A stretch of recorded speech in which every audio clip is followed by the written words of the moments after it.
депутаттардын улуулугу жана ордуна карата биз ушул маселени көп иш-чараларда талаш тартыш жаралып келет да. Мына азыр спикер да туура айтты.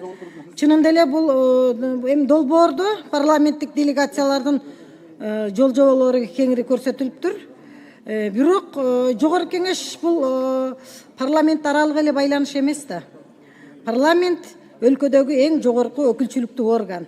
Туурабы? Аны жакшы билесиз. Эми сиз баягы көп жылдык тажрыйбасы бар дипломат катары ушуну эфирден да айтып коюш керек да. Дайыма ушундай бир прецеденттер түзүлүп калат. Депутаттардын статусу алардын мындай шайлоочулардын статусунча кылдырат. Бул депутаттын бир капризи эмес.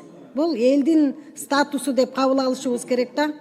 Мен эми тактап эле айткым келет, мына республикалык иш-чараларда, мамлекеттик сапар, парад, кабыл алуу ушуларда могу иерархия мындай кээде сакталбай келет да. Ушуну протоколду туура сактоону биринчи кезекте мына сиздердин тапшырмаңыздар да, сиздердин ишиңиздер, ушунун баары. Туурабы? Жогорку кеңештин депутаттары бул мынагу жаңыланган протоколдук кезектеги артыкчылык боюнча кайсы орунду ээлейт, четко эле точно айтып коюңуз. Бул эми мына мыйзам жакшы экен абдан.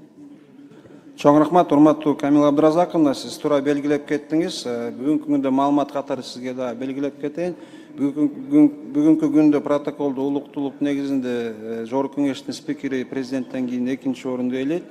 Ошондой эле төраганын орун басарлары ошо протоколдун старшинстводо 6-орун жана депутаттар 8-орун. Сиз айтып кеткен сизин пикирди сөзсүз эске алабыз.